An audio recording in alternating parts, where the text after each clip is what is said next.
अस्सलामुअलैकुम दोस्तों और साथियों, उम्मीद है आप लोग खैरियत से होंगे। इस वीडियो में हमने तीन बातें करनी है और तीनों ही इंतहाई अहम है। सबसे पहली क्या है कि पाकिस्तान में अभी जो लेटेस्ट न्यूज़ आई है कि पाकिस्तान ने जो चीनी वैक्सीन है साइनोफार्म, उसकी एमरजेंसी यूज़ ऑथराइजेशन दे दी है। यानी जो हमारा ड्रैप का इदारा है, जो हमारा रेगुलेटरी इदारा है, उसने पाकिस्तान में जो चाइना की ये साइनोफार्म की वैक्सीन है, जिसके बारे में हमारी हुकूमत पहले ही फैसला कर चुकी है कि हम तकरीबन 12 लाख डोजेज लेंगे और इब्तदाई मरहले पे ये जो 5 लाख के करीब जो फ्रंट लाइन हेल्थ वर्कर्स हैं उनको लगेंगी। इसकी पहले ही अनाउंसमेंट थी।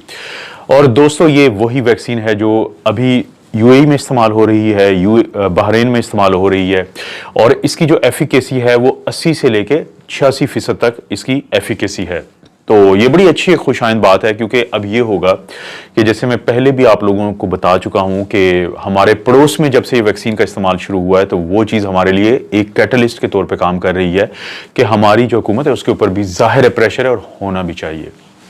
तो साइनोफार्म की वैक्सीन के ट्रायल बड़े अच्छे थे और ये काफ़ी इफेक्टिव है। इनएक्टिवेटेड है, यानी वायरस को ग्रो करके मारा जाता है, फिर उसको हमारे जिस्म में डाला जाता है। तो ये तो ना होने के बराबर चांसेस हैं कि ये हमारे अंदर जाके कोरोना की इन्फेक्शन कर सके। और दोस्तों, इनएक्टिवेटेड वैक्सीन ही दुनिया की वो वैक्सीन समझी जाती है जो उन लोगों को भी लगाई जा सकती है जिनकी कुव्वत मुदाफ़त कम होती है। तो ये जो पिछले दिनों हम मैसेंजर आरएनए के वैक्सीन के मुख्तलिफ मसाइल देखते रहे हैं, तो उम्मीद यही है कि हमें ऐसे किसी मसले का सामना नहीं करना पड़ेगा, ख़ास तौर पे इनएक्टिवेटेड वैक्सीन के होते हुए, जो कि साइनोफार्म की वैक्सीन है। और ना सिर्फ ये कि हुकूमत ने इसकी EU की इजाज़त दी है, बल्कि जो प्राइवेट कंपनीज हैं, जो प्राइवेट हॉस्पिटल्स हैं, वो भी अब इसको इंपोर्ट कर सकेंगे और वो लोग जो लगवाना चाहें अपनी मर्जी से खुद को या अपने बुजुर्गों को वही लगवा सकते हैं। ये बड़ी एक अहम खबर है। दूसरी खबर है बरतानिया से, और मैंने आपको कहा था कि जैसे जैसे ऑफिशियली चीज़ें कंफर्म होंगी तो मैं आप लोगों से वो बातें शेयर करूंगा जो मैंने उस वीडियो में बताई थी, जो मेरी एक असेसमेंट थी, एक एजुकेटेड असेसमेंट थी कि जो फिर मुझे वीडियो दूसरे चैनल पर लगानी पड़ी थी। तो दोस्तों, अब वो चीज़ें अब आहिस्ता आहिस्ता सामने आ रही हैं। वो क्या चीज़ें हैं कि बरतानिया का जो प्राइम मिनिस्टर है बोरिस जॉनसन, उसने स्टेटमेंट दी है कि जो स्प्रिंग है, मौसम बहार बरतानिया में जो शुरू होता है वहाँ पे 1 मार्च से और 31 मई से ख़त्म होता है। तो उनका ये कहना है कि हालात बिल्कुल मुख्तलिफ होंगे। और यही मैंने बात की थी उस वीडियो में कि हमने अब नज़र रखनी है कि बरतानिया की जो कर्व है, ये जो आप देख रहे हैं, ये जो कर्व है, अब इस पे हमने नज़र रखनी है, क्योंकि बरतानिया में 8 दिसंबर से जो वैक्सीन है उसका इस्तेमाल शुरू हो चुका था, जो कि फाइजर की वैक्सीन है। और क्योंकि दावा ये था कि ये वैक्सीन लगने के, यानी कि इसकी पहली डोज लगती है, फिर इसके 21 दिन के बाद दूसरी डोज लगती है जो वहाँ पे 29 दिसंबर से लगना शुरू हुई थी, फिर उस सेकेंड डोज के 2 हफ्ते के बाद यानी 13-14 दिसंबर से वहाँ पे हालात तब्दील होना शुरू हो जाएंगे। ये एक दावा था जिसको हमने फॉलो करना था। वर्डोमीटर की जो मैंने आपको बताया था कर्व है, तो उससे, तो अगर आप गौर भी करें, आप ये देखें कि ये जो पीछे आपको कर्व नज़र आ रही है, 28 दिसंबर तक यहाँ पे केसेस कम थे, फिर बढ़ते बढ़ते ये, अब गौर करें कि ये 68,000 तक गए हैं केसेस।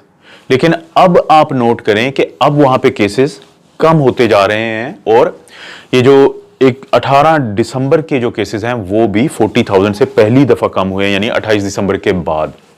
तो आप गौर करें कि मैंने आपको कहा था कि इस वक्त अकेला वायरस नहीं दौड़ रहा है दुनिया में, बल्कि उसके साथ साथ वैक्सीन भी अब दौड़ रही है और वो उसके ऊपर काबू डालेगी इंशाल्लाह।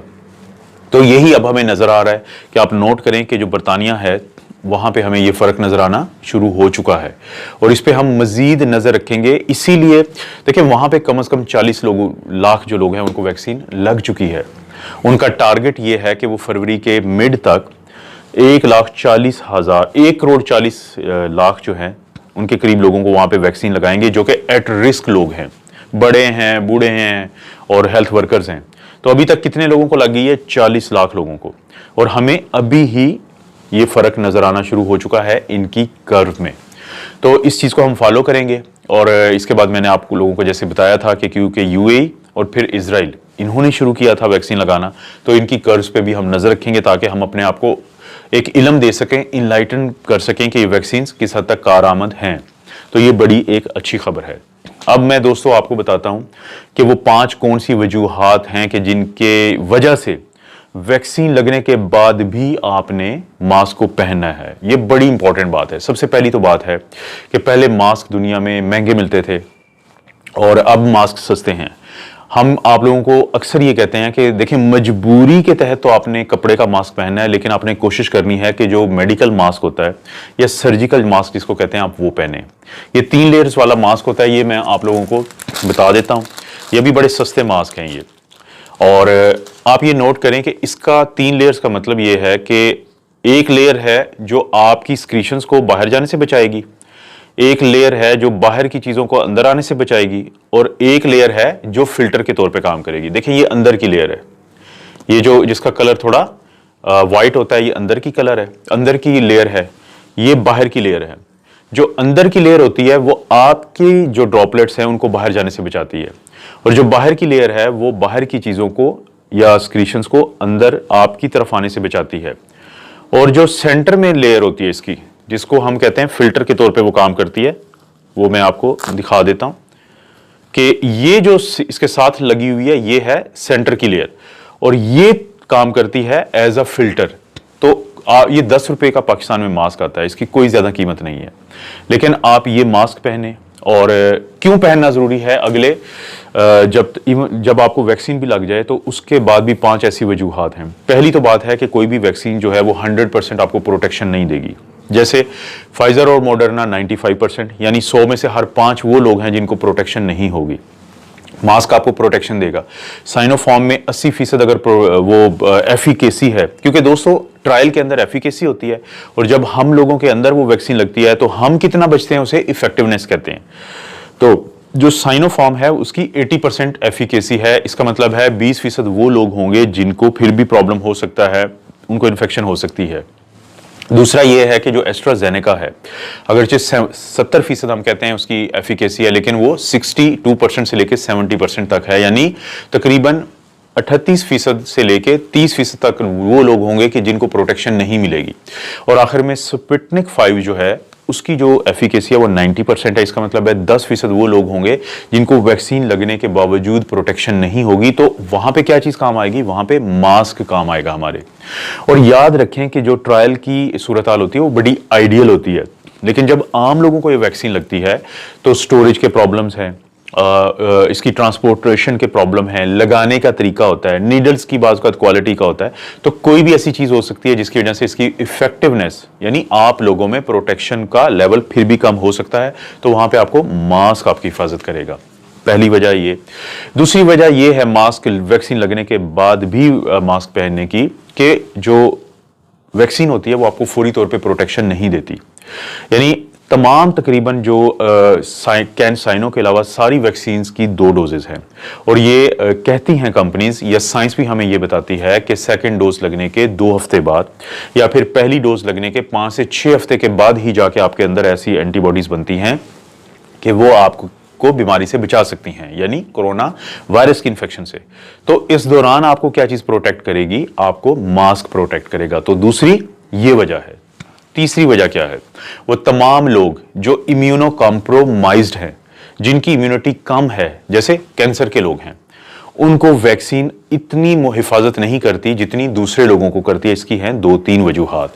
पहली वजह तो ये लोग कैंसर के जो लोग हैं ट्रायल का हिस्सा नहीं थे। दूसरा, अगर वो लोग जो ट्रायल का हिस्सा तो बन गए थे और उनमें कैंसर बाद में तशखीस हुई, तो उनके अंदर जो एफिकेसी थी उस वैक्सीन की जो आम लोगों में 95% थी, तो इनमें 76% थी। इसकी वजह ये होती है दोस्तों कि जो कैंसर के मरीज होते हैं उनका इम्यून सिस्टम इतना कमजोर होता है कि वो बहुत ज्यादा प्रोटेक्शन नहीं देता वायरस के खिलाफ, चाहे वो वैक्सीन लगाएं या वैसे वायरस चाहे। तो वहां पे क्या चीज ज्यादा मैक्सिमम प्रोटेक्ट करेगी, वहां पे प्रोटेक्ट करेगी मास्क। तो वो तमाम लोग जो किसी भी वजह से इम्यूनो कॉम्प्रोमाइज्ड हैं, चाहे वो कैंसर के हों, चाहे वो किसी वजह से स्टीरॉयड लेते हों, या उनका नेचुरल इम्यून सिस्टम वीक हो, तो मास्क उनके लिए बहुत जरूरी है वैक्सीन लगने के बाद भी। इसके ये 3 वजह हो गई। चौथी वजह क्या है, चौथी वजह ये है कि ये जो वैक्सीन लगती है, क्या ये हमें सिर्फ इन्फेक्शन से बचाएगी या वायरस हम दूसरों को ना दे पाएं इससे भी बचाएगी। इस वैक्सीन दो तरह से काम करती है। एक है मीजल्स की वैक्सीन। जब मीजल्स की वैक्सीन किसी को लगती है तो ना सिर्फ ये कि उसका टेस्ट नेगेटिव आएगा, वायरस उसके अंदर नहीं जाएगा, और ना ही उसको अलामात आएंगी, यानी ना बीमारी होगी या ना इन्फेक्शन होगी। क्योंकि दोस्तों अगर किसी को बीमारी ना हो लेकिन इन्फेक्शन हो जाए तो वो दूसरों को दे सकता है वायरस। ये मीजल्स में दोनों चीजें नहीं होती। लेकिन जो फ्लू वायरस की वैक्सीन है वो बीमारी से तो बचा लेती है, लेकिन वायरस अंदर जाके बैठता है और जब कोई खांसी करता है या उसको छींकें आती हैं तो वो दूसरों को दे देता है। यानी समझे ऐसे कि अलामात आती हैं तो उसे हम बीमारी कहते हैं, टेस्ट पॉजिटिव आ जाए लेकिन अलामात ना हो तो उसको हम इन्फेक्शन कहते हैं। तो ये फ्लू में होता है। तो कोरोना वायरस के बारे में अभी तक साइंटिस्ट इस बात पे तो मुत्तफिक हैं कि ये इन्फेक्शन नहीं होने देती जिसको ये वैक्सीन लगे, कि बीमारी नहीं होने देती, अलामात नहीं आने देती, उसको बीमार नहीं होने देगी। लेकिन जो इन्फेक्शन होना है उसके बारे में किसी को कंफर्म नहीं है कि वायरस आपके नाक और गले में जाके बैठ सकता है वैक्सीन लगने के बावजूद। तो उस सूरत में भी क्या होगा कि आप भी मास्क पहनेंगे तो आप दूसरों को नहीं दे पाएंगे। जैसे मास्क में मैंने दिखाया कि अंदर की लेयर आपकी स्क्रीशंस को रोकती है, लेकिन दूसरे लोग पहनेंगे तो उनकी बाहर की लेयर और फिल्टर जो है वो आपकी स्क्रीशन से उनको बचाएगी, चाहे आपको वैक्सीन क्यों ना लगी हो और आपको बीमारी ना जाहिर हो। लेकिन आपका पीसीआर टेस्ट पॉजिटिव फिर भी आ सकता है और आप वो जो इन्फेक्शन है दूसरों को दे सकते हैं। इस बात का अभी डर है। और आखिरी और पांचवी वजह क्या है कि आपको वैक्सीन लगने के बाद भी मास्क पहनना है और कोशिश करना है मेडिकल मास्क पहनना है। आपको N95 की जरूरत नहीं है, लेकिन कपड़े से ज्यादा बेहतर होगा कि आप सर्जिकल मास्क पहने, जिसकी पाकिस्तान में कितनी कीमत है, सिर्फ 10 रुपए। तो आखिरी वजह जो है वो ये है कि दोस्तों हम सुनते रहते हैं कि नई स्ट्रेन्स आ गई हैं, ये बहुत ट्रांसमिसेबल है। सबको पता है कि कम से कम 50% ज्यादा कंटेजियस कह लें या ट्रांसमिसेबल कह लें या एक से दूसरे को लगने वाले हैं ये। और लेकिन एक चीज कंफर्म है, वो ये कंफर्म है कि स्ट्रेन जितनी मर्जी भी मुख्तलिफ हो जाए लेकिन मास्क उसके खिलाफ प्रोटेक्शन देता है। और अभी तक की जो साइंटिफिक रिसर्च है वो ये बता रही है कि ये जो वैक्सीन्स हैं जैसे फाइजर है, मॉडर्ना है या दूसरी वैक्सीन्स हैं, ये अभी तक जो बरतानवी स्ट्रेन है या दूसरी कोई स्ट्रेन है सिवाय साउथ अफ्रीका की वो खास स्ट्रेन जिस पे मैंने वीडियो बनाई थी कि E484K, जिसको एस्केप म्यूटेशन कहते हैं, उस पर अभी स्टडीज चल रही हैं। रिजल्ट आएंगे तो मैं आपसे शेयर करूंगा। लेकिन बाकी के खिलाफ ये वैक्सीन अभी काम करती है। लेकिन जितनी भी कोई स्ट्रेन आ जाए, लेकिन जो मास्क है आपका वो आपको प्रोटेक्ट करेगा इस वायरस के खिलाफ। तो ये हैं दोस्तों वो 5 वजूहात, 5 वजह कि जिसकी वजह से आपके लिए जरूरी है कि वैक्सीन लगने के बाद भी आप खुद और आपके प्यारे जरूर मास्क पहने, क्योंकि ये आपके फायदे की चीज है। जैसे जैसे नई डेवलपमेंट्स होंगी मैं आप दोस्तों को, बहनों को, भाइयों को जरूर अपडेट करूंगा। आप अपना और अपनी फैमिली का ख्याल रखें। अल्लाह ताला आपको और आपकी फैमिली को हर किस्म की बुराई, बीमारी और आजमाइश से महफूज रखे।